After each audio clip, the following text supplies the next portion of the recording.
नमस्कार, कंज्यूमर अड्डा में आपका स्वागत है। कनाडा में हालात आपको पता है, लेकिन बड़ा सवाल ये है कि क्या करे छात्र। छात्र दो तरह के, एक जो वहाँ गए हैं हाल में, अभी कुछ दिन हुए हैं, या थोड़े लंबे समय से भी जो लोग हैं जो छात्र वहाँ पढ़ रहे हैं वो, और साथ ही ऐसे भारत के लाखों छात्र हैं जो कनाडा जाने के लिए एस्पायर कर रहे हैं। कुछ लोगों का वीज़ा लगा हुआ है, जाने का समय आ गया है, और इस बीच वहाँ पे जो हमारे रिश्ते कनाडा से हैं वो खट्टे मीठे हो रहे हैं और लोगों के मन में चिंता पनप रही। कनाडा के साथ भारत के रिश्ते राजनयिक स्तर पर बैकडोर चैनल से, खास करके खालिस्तान को लेकर, खालिस्तानियों को लेकर पहले से ही ऊपर नीचे रहे हैं, लेकिन पीपल टू पीपल कनेक्शन में, यहाँ से वहाँ जाकर काम करने में, बसने में, इसमें कोई दिक्कत अभी तक नहीं रही है, अभी तक नहीं है।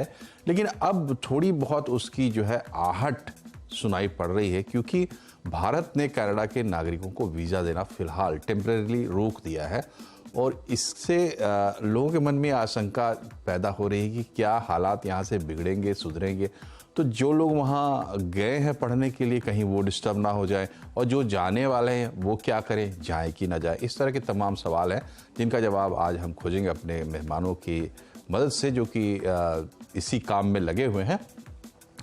तो पहले आपका परिचय कराएं। हमारे साथ है करियर विड्थ की डायरेक्टर मानवी बंसल, नेशनल वाइड के सीईओ राजीव अरोड़ा, और एवीज वीज़ा एडवाइजर्स के फाउंडर आदित्य भाटी। आप तीनों का बहुत बहुत स्वागत है। सबसे पहले राजीव जी, आपके साथ हम शुरुआत करते हैं। ये बताइए कि किस तरीके की परेशानियां आ रही हैं, आप लोगों को क्या फीडबैक मिल रहे हैं, लोगों के मन में क्या चल रहा है, स्टूडेंट्स के और पेरेंट्स के। नमस्कार सभी साथियों। सबसे पहली बात है कि जो परेशानी अभी आ रही है, अभी ये जो मुद्दा शुरू हुआ है, ये केवल 2 से 3 दिन पहले ही ये मुद्दा शुरू हुआ है, लेकिन G20 के जो भी पार्टिसिपेशन किया था, जस्टिन ट्रूडो जो प्रधानमंत्री हैं, उनके जाने के बाद से ही उनके जो मानसिक स्थिति थी, वो हमारे G20 में भी पूरा उन्होंने पार्टिसिपेट नहीं किया। काफी जगह पर मौजूदगी उनकी नहीं रही, और इस वजह से लग रहा था कि रिश्तों के अंदर कहीं ना कहीं तकरार चल रही है, कुछ ना कुछ चीजें ठीक नहीं है पॉलिटिकल लेवल के ऊपर। इन चीजों की जब शुरुआत हुई है, तो एक स्टूडेंट है और स्टूडेंट के जो माता पिता हैं, उनके माइंड के ऊपर जरूर इफेक्ट होता है, मेंटली इफेक्ट जरूर होता है उसके ऊपर कि क्या जाना सेफ है या नहीं है। क्योंकि एक इंडिविजुअल आदमी जो बड़ा इमोशनल है, एक जो अपने बच्चों को भेजता है, और बच्चे भी 18 से 21 साल 22 साल की जो उम्र के बच्चे होते हैं, तो उनकी सोच के ऊपर, तो एक पर्सनल सोच के ऊपर तो जरूर इफेक्ट हुआ है। लेकिन मैं बताना चाहूंगा, इमिग्रेशन के ऊपर कोई इफेक्ट नहीं है। कनाडा की तरफ से कुछ भी इमिग्रेशन पे रोक नहीं लगाई गई है। इंडिया ने वीजा जरूर बंद किया कैनेडियन सिटीजन्स के लिए, लेकिन कनाडा ने अभी कोई भी ऐसा वीजा के ऊपर रोक नहीं लगाई है। लोग आराम से जाकर के अपना वीजा अप्लाई कर सकते हैं और जाके अपनी लाइफ को कंटिन्यू कर सकते हैं। कनाडा की जो इमिग्रेशन है, ज्यादा से ज्यादा हमारे इंडियंस के ऊपर ही टिकी हुई है, क्योंकि टॉप रैंकिंग के अंदर जो इमिग्रेंट्स आते हैं वो इंडिया से ही आते हैं कनाडा में। कनाडा की जो टोटल पॉपुलेशन है वो 3 करोड़ 80 लाख के आसपास है। उसके अंदर जो टॉप रैंकिंग इमिग्रेंट्स है वो इंडिया से आ रहे हैं। सेकंड नंबर पे चाइना है, तीसरे नंबर पे फिलीपींस है। तो इमिग्रेशन स्टॉप तो बिल्कुल नहीं हो सकती है। अगर हम बात करें इमिग्रेशन स्टॉप होने की, वो कभी हो नहीं सकती, क्योंकि कनाडा हमारे ऊपर, इंडियंस के ऊपर डिपेंडेंट है। चाहे वो स्किल्ड को लेकर के हो, चाहे वो स्टूडेंट्स को लेकर के हो, चाहे वो अनस्किल्ड लेबर को लेकर के हो, चाहे ट्रक ड्राइवर्स को लेकर के हो, चाहे कुक, शेफ्स, किसी भी तरह की आप ऑक्यूपेशन पिकअप कर लीजिए, किसी भी तरह की आप कैटेगरी पिकअप कर लीजिए। कनाडा हम पे डिपेंडेंट है, तो वो वीजा को रोक नहीं सकता है हमारे इंडिया के। और इंडिया की जो हमारे प्रधानमंत्री ने, जो हमारी सरकार ने जो फैसला लिया कि एक बार के लिए वीजा को रोक लगा देनी चाहिए, वो उनका पॉलिटिकल फैसला है। और लेकिन एक आम जनता के मानसिक लेवल के ऊपर मानसिक तनाव उनको तो होता ही है। एक माँ बाप जो होते हैं अपने बच्चों के लिए हमेशा सेफ्टी का सोचते हैं, और जिस तरह की थोड़ी बहुत बयानबाजी भी जो वहां से कुछ खालिस्तानी समर्थकों ने जो दी है, जो नहीं दी जानी चाहिए थी, जो हिंदुओं को लेकर के थोड़ी बयानबाजी, जो एक पन्नू पन्नू इनके एक लॉयर है, उन्होंने बयानबाजी दी, वो ऐसी बयानबाजी जो है जरूर एक थोड़ा सा डर पैदा करते हैं कि किसी ना कहीं जाति या धर्म के नाम के ऊपर कोई वहां पर झगड़ा ना हो जाए, या किसी का भी बच्चा है, हर माँ बाप अपने बच्चे को इंडिविजुअली सोच के चलते हैं कि उनको कोई नुकसान ना हो जाए। तो बिल्कुल मैं कहूंगा कि थोड़ी सी मानसिक तो सोच है जो माँ बाप के मन के अंदर, लेकिन सरकारों को, और वहां की कनाडा की सरकार और इंडिया की सरकार को, दोनों को ये आश्वासन देना चाहिए कि इसके अंदर भाईचारा बना रहे, और सारी चीजें जो भाईचारा बना रहे और एक दूसरे का संपर्क जो है, चाहे हम इंडियंस हैं, चाहे हम कैनेडियंस हैं, चाहे हम सिख हैं, सबका आपस में जो भाईचारा बना रहे और अच्छे से काम रहने की जरूरत है सभी को, मैं ये कहना चाहूंगा। जी, तो आदित्य ये बताइए कि जो एडवाइजरी गवर्नमेंट ने जारी की है उसमें एक तो जनरल एडवाइजरी भी है, खास करके कुछ स्पेसिफिक स्टूडेंट्स को लेकर भी बात की गई है। तो उस एडवाइजरी में एक क्वेश्चन है, थोड़ी सी वार्निंग भी है कि वहाँ आप जा रहे हैं तो हालात थोड़े से वहाँ पर एंटी इंडिया एक्टिविटीज़ हो रहे हैं कुछ इलाकों में और हेट क्राइम्स की भी बात है। तो इसका क्या असर वैसे लोगों पर पड़ रहा है जो जाने वाले थे कनाडा? जी नमस्कार। ये पॉलिटिकल एडवाइजरी के ऊपर तो मैं एज सच नहीं कमेंट करना चाहूंगा, क्योंकि वो एक पॉलिटिकल इशू है, उसके बारे में हमारा कमेंट करना नहीं बनता है। लेकिन अगर आप प्रैक्टिकली देखें, जो स्टूडेंट्स ऑन शोर हैं उन्होंने कभी कोई अलार्म नहीं रेज किया वहां पर किसी भी तरीके की इस इल ट्रीटमेंट का या किसी डेंजर का। इनफैक्ट कनाडा को सबसे सेफ डेस्टिनेशंस में से एक डेस्टिनेशन माना जाता है इंटरनेशनल स्टूडेंट्स के लिए, और इसीलिए इतनी भारी तादाद में इंडियन स्टूडेंट्स वहां जा रहे हैं और हर स्टेट से जा रहे हैं, हर रीजन से जा रहे हैं, और ये 2 दिन में कुछ नहीं बदलने वाला है। So the fact is as a country Canada एक बहुत सेफ कंट्री है। ना माँ बाप को चिंता करने की जरूरत है, ना स्टूडेंट्स को खुद को चिंता करने की जरूरत है। ये एक बड़ा एक, अगर कोई सोचता भी है इस बारे में तो मेरे ख्याल से ये नी जर्क रिएक्शन होगा। द फैक्ट इज के कनाडा में हर तरीके से इंटरनेशनल स्टूडेंट्स का ख्याल रखा गया है काफी सालों से, और आने वाले काफी सालों तक भी रखा जाएगा। ऐसा कोई कारण नहीं है कि किसी भी तरीके की डर की मानसिकता को पनपने दिया जाए, आने दिया जाए। There is no such reason. जी बिल्कुल सही बात आपने कही कि जो परसेप्शन है वो एक अलग चीज़ है, और ख़ास करके भी चूँकि एक बड़ा कैनवास उसके लिए है जिस पर बेस करके लोग फैसले कर रहे हैं, लेकिन ये एक दिन में बनता नहीं है। क्रेडिबिलिटी बनने में वर्षों लगते हैं, दशकों लगते हैं। और कनाडा आज की तारीख में भारतीय स्टूडेंट्स की लिस्ट टॉप, जो अगर आप चॉइस लिस्ट बनाएंगे, टॉप 5 कंट्रीज़ में कनाडा आएगा, इसमें कहीं कोई दो राय नहीं है। बहुत तरीके के सपने हैं जो कनाडा के रास्ते से आगे बढ़ते हैं, खुलते हैं। मानवी ये बताइए कि ये जो टाइम है, मतलब सितंबर का महीना, ये किस तरीके से क्रूशियल है स्टूडेंट्स के लिए? और जो बात मैंने कही कि कनाडा का जो इम्पोर्टेंस है बाकी लोगों के लिए, जो लोग कनाडा को टारगेट कर रहे हैं जाने के लिए स्टूडेंट्स, उन्हें जानकारी होती है आमतौर पर, लेकिन बाकी लोगों को भी पता चले, तो ये समय थोड़ा सा क्या ख़ास है और कनाडा को थोड़ा हाईलाइट करेंगे स्टूडेंट के पर्सपेक्टिव से। कनाडा में जनरली 2 या 3 इंटेक रहते हैं, सितंबर, जनवरी और आपका मई। सितंबर ये ऐसा टाइम है जहाँ पर सारे स्टूडेंट अपना नया कोर्स, नई जर्नी शुरू करने की तैयारी करते हैं। एंड काफ़ी बच्चे हैं जो ऑलरेडी जा चुके हैं अपना कोर्स सितंबर में शुरू करने के लिए, या आजकल में उड़ने वाले हैं। तो एक, जैसे आदित्य जी ने भी बोला, एक मानसिक तनाव जरूर है, पेरेंट्स के मन में एक डर जरूर बैठा है कि बिकॉज इंडियन गवर्नमेंट ने एक प्रिकॉशनरी एडवाइजरी जारी करी है कि क्या बच्चे सेफ हैं, क्या सिक्योर हैं। बट जो अगर कनाडा का माहौल देखा जाए, मेरी सुबह भी जो बच्चे ऑलरेडी टोरंटो में पढ़ रहे हैं, वैंकूवर में पढ़ रहे हैं, अल्बर्टा में पढ़ रहे हैं, सबसे बात हुई है एंड सबने यही बोला है कि बहुत ही शांत और सामान्य माहौल है, बिल्कुल भी घबराने की जरूरत नहीं है। एंड कैनेडियन गवर्नमेंट ने कोई रिटेलिएशन में कुछ नहीं करा है, कोई एम्बेसी पे कोई रोक नहीं लगाई है, वीजा बच्चों को दिए जा रहे हैं। तो जिस बच्चे का वीजा भी प्रोसेस में है उसको भी अभी घबराने की कोई जरूरत नहीं है। काफी ज्यादा चांसेस है कि उसका वीजा टाइमली आ जाएगा। कुछ गवर्नमेंट इंस्टीट्यूशंस ने कहा है कि जनवरी इनटेक लिए जो बच्चा जा रहा है उसमें शायद कुछ डिलेज आ सकते हैं वीजा के, बट अगेन 6-7 दिनों में और क्लैरिटी मिल जाएगी हमको। पर अभी ऐसा कुछ नहीं है। बहुत बच्चा अभी सितंबर में जा रहा है, सब बच्चे, मतलब 2 लाख से ज्यादा बच्चे हर साल कनाडा जाता है, तो कोई घबराने की बिल्कुल भी बात नहीं है। कनाडा एक बहुत सिक्योर एनवायरनमेंट प्रोवाइड करता है। बस यस, थोड़ा सा प्रिकॉशन रखें जैसे इंडियन गवर्नमेंट ने बताया है। और एक उन्होंने वेबसाइट भी बोली है, madad.gov.in, जहाँ पर जितना भी बच्चा कनाडा पढ़ने जा रहा है वो अपने आप को रजिस्टर करा ले, ताकि कल को कुछ बाय चांस 0.1% कुछ होता है तो गवर्नमेंट उनको रीच कर सकती है और इन्फॉर्मेशन प्रोवाइड कर सकती है और एम्बेसी के टच में वो आ सकते हैं। ठीक है, मानवी ये बताइए कि इस वक्त सितंबर में जिन लोगों को जाना था, इफ़ एट ऑल किसी भी कारण से वो ये फैसला करते हैं कि वो फ़िलहाल नहीं जाएंगे, तो क्या उन्हें फिर कनाडा का ड्रीम ऑफ करके कहीं और शिफ्ट करने ना पड़ेगा, या उनके पास ये ऑप्शन होगा कि अगले सेम में जाके वो पकड़ लें? उन लोगों के लिए क्या ऑप्शंस हो सकते हैं?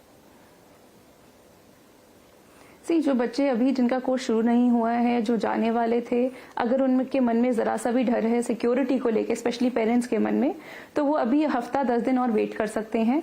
एक बैकअप प्लान जरूर रखें। डेफिनेटली जो जनवरी में जा रहे हैं वो डेफर करने का भी सोच सकते हैं कि मई में देख लेते हैं या सितंबर में, थोड़ा माहौल थोड़ा ठीक हो जाए तो तब जाने का विचार भी बना सकते हैं। दो अभी हमारे को जो कनाडा से सुनने को आ रहा है बच्चों से, ऐसा कोई प्रॉब्लम नहीं है, बट यस एक कॉशन को लेके हम ये रख सकते हैं। एंड बच्चे जनवरी इनटेक आपका ऑस्ट्रेलिया, फेब इनटेक आपका ऑस्ट्रेलिया में, या जैन इनटेक यूके में भी अवेलेबल है, आयरलैंड में भी अवेलेबल है, तो उसको एक एज अ बैकअप जरूर रख लें। कल को कि बाय चांस आपको लगता है कि आप कनाडा नहीं जा पा रहे हैं, तो ये एप्लीकेशंस अभी भी ओपन है और बच्चे अभी भी अप्लाई कर सकते हैं। आपके एंट्री रिक्वायरमेंट जो कनाडा के रहते हैं सिमिलर ही रहते हैं, तो बच्चे एक बैकअप ऑप्शन डेफिनेटली एक हाथ में रख सकते हैं। ठीक है आदित्य, ये बताइए कि देखिए ओवरऑल अब पिछले कुछ सालों में, खास करके 10 सालों में अगर आप कहें, तो जो बाहर जाने वाले स्टूडेंट्स हैं उनकी संख्या लगातार जो है बढ़ी है, और बहुत बड़ा हमारा जो मिडिल क्लास है वो एस्पायर करता है कि उनके बच्चे विदेश में पढ़े पहले तो, और दूसरा ये है कि अगर विदेश में पढ़े तो कहीं ना कहीं दिमाग में ये भी होता है कि नौकरी भी कहीं बाहर की जाए, यहाँ से बेहतर नौकरी मिलती है, ज़्यादा पैसे मिलते हैं वगैरह वगैरह। इस बीच हमने पहले देखा कि एक डिस्टर्बेंस हमें यूक्रेन में देखने को मिला, युद्ध छिड़ गया तो परेशानी हुई, लेकिन उसको एक वन ऑफ केस मान के चल रहे थे। लेकिन एक यूक्रेन को ध्यान में रखते हैं, फिर कनाडा में हालांकि कुछ हुआ नहीं है, कनाडा में अभी कुछ भी ऐसा नहीं हुआ है जिसके चलते कोई उसको यूक्रेन से कंपेयर किया जाए या उस लाइन में रखा जाए। मगर लोगों के दिमाग में ये बात आती है कि भाई इस तरीके के डिस्टर्बेंस जो है वो हो सकते हैं अगर आप भारत को छोड़कर कहीं बाहर पढ़ाई लिखाई, करियर, बसने, इन तमाम चीज़ों को लेकर इस पर था। तो मैं ये समझना चाहता हूँ कि इसको अगर आप बाहर जा रहे हैं तो ये चीज़ें लगी रहेंगी, इनको गिवन मानना भी चाहिए। क्या अप्रोच होना चाहिए लोगों को? जैसे मैंने आपसे इससे पहले जो सवाल पूछा कि लोग घबराए हुए, तो आप लोगों की क्या सलाह होगी लोगों को जो बाहर जाने के लिए सोचते हैं उनकी इस तरह की घटनाओं पर?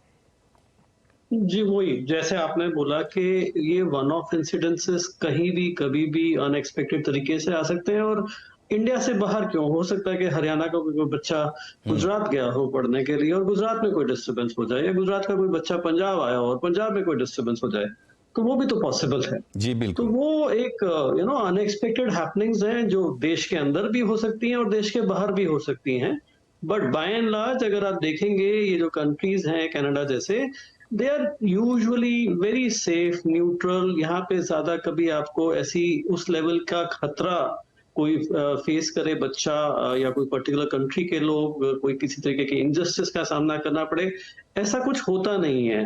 तो अननेसेसरी हम अपने दिमाग में किसी चीज का डर बढ़ा के उसका हवा बना ले, वो एक अलग बात है।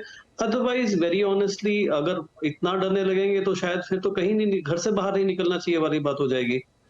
तो द फैक्ट इज, चाहे आप बात वही वाली बात है जैसे बाकी लोग कर रहे थे, बाकी कंट्रीज भी ले लीजिए, ऑस्ट्रेलिया ले लीजिए, आप आयरलैंड ले लीजिए, आप यूके ले लीजिए।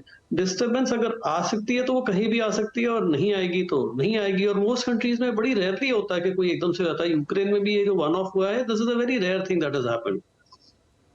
सो पर्सनली आई डोंट थिंक इस बात को ज्यादा तूल देना चाहिए। जिन बच्चों की एस्पिरेशन है बाहर जाके पढ़ने की, जिन बच्चों की एस्पिरेशन है बाहर जाके पढ़ के बाद में काम करने की, for self growth, for family support, whatever reasons, I don't think you should give up on your dreams just because there's a one off chance, 1 in a million chance कि शायद कुछ गलत हो जाए। जी, और ये जो सप्ताह चल रहा है, तो इस सप्ताह की शुरुआत जो हुई थी ना मंडे को, तो उससे पहले किसी के दिमाग में इस तरह की कोई बात थी ही नहीं। वहाँ एक छोटा सा एक बयान आया और उसके बाद परिस्थितियाँ थोड़ी सी इस तरीके से टर्न हुई हैं कि हम इस तरह की तमाम बातें सोचने लगे। वरना आप सोचिए कनाडा किस तरह का डेस्टिनेशन रहा है हमारा, और वो अभी भी है, कंटिन्यूड रहेगा। थोड़े बहुत जो आपके मन में डाउट्स और बच गए होंगे उनको भी हम क्लियर करेंगे एक छोटे से ब्रेक के बाद। बने रहिए हमारे साथ।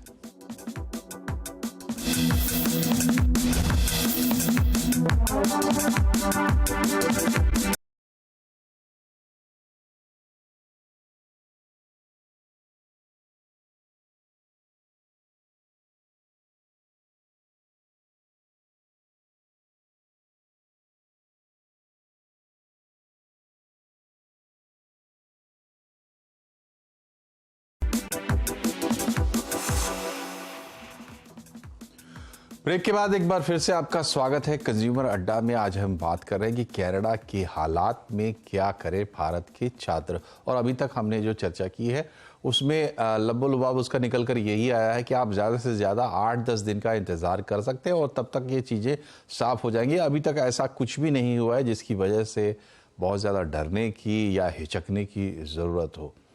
लेकिन समझने वाली बात यहाँ पर यह भी है कि लोग कनाडा क्यों जाते हैं, स्टूडेंट खास करके कनाडा क्यों जाते हैं, ये भी समझना ज़रूरी है। तब आप जब किसी भी चीज़ की कॉस्ट एंड बेनिफिट एनालिसिस करते हैं तो आपको कॉस्ट भी पता होनी चाहिए और बेनिफिट्स भी पता होने चाहिए। तो थोड़ा बेनिफिट्स पे बात कर लेते हैं। राजीव जी हमारे साथ आ गए हैं। राजीव जी ये बताइए कि इतना फेवरेट क्यों है कनाडा, कनाडा क्यों जाते हैं स्टूडेंट्स ज़्यादा?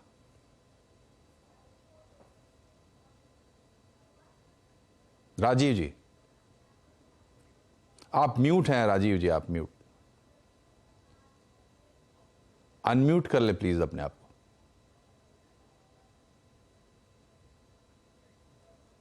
नहीं, कुछ प्रॉब्लम है लगता है राजीव जी के ऑडियो में। हम चेक करते हैं, फिर दोबारा राजीव जी के पास आएंगे। मानवी यही सवाल आपके लिए है, क्या खास बात है कि कनाडा इतने ज़्यादा लोग जाते हैं? जी, कनाडा का चुनाव करने के लिए कुछ रीजंस हैं कि बच्चे क्यों कनाडा ज़्यादा जाते हैं। सबसे पहले तो कनाडा में जो कोर्सेज अवेलेबल हैं वो बहुत वाइड वैरायटी हैं। 2 साल के डिप्लोमा से लेके 4 साल की डिग्री और 1 साल का पोस्ट ग्रेजुएट डिप्लोमा भी अवेलेबल है। एंड कनाडा हर तरह के बच्चे को केटर करता है, चाहे बच्चे के 50% हो या 90% हो या 99% हो, हर बच्चे के लिए एक तरह का कोर्स अवेलेबल है। सेकेंडली, कनाडा बहुत ही अफोर्डेबल है। वहाँ का फीस स्ट्रक्चर आपका 7 से 8 लाख से शुरू हो जाता है और जाता है 20 लाख तक। कुछ यूनिवर्सिटीज में 25 लाख तक भी जाता है per year. But again affordable courses में कंट्रीज में माना जाता है। कॉस्ट ऑफ लिविंग भी अगर आप टोरंटो को छोड़ के अगर आप देखेंगे तो मिनिमल है, आपका 7 से 8 लाख में कॉस्ट ऑफ लिविंग का खर्चा निकल आता है। Plus part time work available है, 20 घंटे बच्चे काम कर सकते हैं एक हफ्ते में, जिसमें उनको $13 के आसपास प्रति घंटा मिल जाता है। तो अगेन वो अपना लिविंग कॉस्ट उसी से निकाल लेते हैं। तीसरा जो मेन पॉइंट है वो है वर्क अपॉर्चुनिटीज। कनाडा में बच्चे को इजीली काम आजकल एजुकेशन के बाद मिल जाता है। तो एक वर्क जो इकोनॉमिक सिनारियो है वहाँ पे, जो वर्क अपॉर्चुनिटीज है, वो एक बहुत मेजर कारण है कि बच्चा आपका कनाडा जाता है और 2 साल का बेसिकली वर्क करने के बाद इजीली PR भी मिल जाता है। सो ये कुछ फैक्टर्स हैं कि बच्चा कनाडा का चुनाव करता है। एंड जो एक मेन उसका अंडरलाइंग फैक्टर है वो है कि एक इंग्लिश स्पीकिंग कंट्री है। भारत में मैक्सिमम बच्चा आजकल इंग्लिश बोलता है, तो एक इंग्लिश स्पीकिंग कंट्री में जाके इंग्लिश में पढ़ने में बच्चा बहुत आसानी पाता है। इसीलिए भी कनाडा एक फेवरेट डेस्टिनेशन है। जी, तो ये बिल्कुल एक ऐसा लगता है कॉपी बुक मामला है कि जैसे आप अगर रिसर्च करने बैठेंगे कि क्या ग्राउंड रूल्स हैं, अगर आपको विदेश में पढ़ने जाना है तो आप देखते हैं अफोर्डेबिलिटी, आप देखते हैं कि वहाँ आपको कितनी आसानी हो सकती है, मतलब आपको कोई कल्चरल शॉक नहीं लगेगा। आप ये देखते हैं कि क्या आप साइड में कुछ काम कर सकते हैं। ये तमाम चीज़ें कनाडा में है, इंग्लिश स्पीकिंग है तो आपको एसिमिलेट होने में दिक्कत नहीं होगी। PR भी मिल जाती है, बाद में काम भी मिल जाता है। तो तमाम जो क्वालिफिकेशंस हैं वो कनाडा में है, इसलिए इतने ज़्यादा स्टूडेंट्स कनाडा जाते हैं। आदित्य ये बताइए कि जो लोग बाहर पढ़ने जाना चाहते हैं, पिछली बार जो मैंने सवाल आपसे पूछा था उसको थोड़ा सा और घुमा के पूछ रहा हूँ ताकि आप कुछ सजेशंस दे पाएँ। ये तमाम चीज़ें जो मानवी ने बताई और फिर मैंने उसको दोहराया, ये सभी लोग कंसीडर करते हैं, लेकिन कंट्री को सिलेक्ट करने में इसके अलावा क्या कुछ खास बातें ध्यान में रखी जा सकती हैं जिससे कि आगे इस तरीके के हिचक या आशंका मन में ना आए, कम आए? जी, जहां तक हिचक की बात है ना आने की, तो वो बाय एंड लार्ज अगेन वही वाली बात है कि आप बात कर लीजिए न्यूजीलैंड की। वहां पर भी आपको टेंशन नहीं मिलती। ऑस्ट्रेलिया देख लीजिए, वहां पर भी कोई ऐसा टेंशन वाला इशू नहीं है। सो ये जो कंट्रीज है बाय एंड लार्ज सभी सेफ कंट्रीज हैं। हाँ, बच्चे क्यों कंसिडर करते हैं? सो वन रीजन इज काफी लोग इसलिए एक पर्टिकुलर कंट्री प्रेफर करते हैं क्योंकि उनका कोई जान पहचान वाला, कोई रिश्तेदार, कोई फैमिली फ्रेंड, कोई क्लासमेट, कोई सीनियर वहां है, और उनको एक वो सपोर्ट सिस्टम वाली फीलिंग है कि जी मैं वहां जाऊंगा तो कोई तो है जो मुझे जानता है, कोई तो है जो मुझे इनिशियल डेज के अंदर सेटल इन होने में सपोर्ट सिस्टम मुझे मिल जाएगा। एक वो एस्पेक्ट आ जाता है। दूसरा, हर कंट्री की अपनी स्टूडेंट वीजा की पर्टिकुलरली बात करें, अलग अलग गाइडलाइंस और रिक्वायरमेंट्स हैं, और जरूरी नहीं कि हर बच्चा हर कंट्री की रिक्वायरमेंट्स को मीट कर पाए। हर कंट्री के जो स्टूडेंट वीजा की आइडियल प्रोफाइल है उसके हिसाब से वो बच्चा हो। तो इन कारणों को ध्यान में रखते हुए बच्चे आमतौर पर डिसाइड करते हैं कि जी मेरी एकेडमिक प्रोफाइल ये है, मेरी प्रोफेशनल प्रोफाइल ये है, मेरी जान पहचान इस कंट्री में है जी। और मेरा लॉन्ग टर्म गोल ये है, और इन 4-5 चीजों को दिमाग में रख के फिर वो एक कंट्री बेसिकली चूज करते हैं इनमें से कोई भी जी। और यही प्रेफरेंस यही है कि ऑब्वियसली वो larger number goes to English speaking countries. जी जी। तो ये ग्राउंड रूल्स हैं जिन पर चुनाव करना चाहिए, और आपने अगर ये चर्चा सुनी तो आपको समझ में आ गया होगा कि क्यों लोग कनाडा को चुनते हैं। रही बात, हम इस कार्यक्रम के ज़रिए वो आशंकाएं, वो जो गलतफहमियां किसी के दिमाग में अगर बैठ रही हैं उसको दूर करना चाहते थे, और हमें उम्मीद है कि इसमें आपको काफ़ी मदद मिली होगी। हमारे सारे एक्सपर्ट्स कह रहे हैं कि अभी आपको किसी भी तरीके से बहुत चिंता करने की ज़रूरत नहीं है। आप कर ये सकते हैं कि थोड़ा इंतज़ार अगर आप चाहें तो आप कर सकते हैं।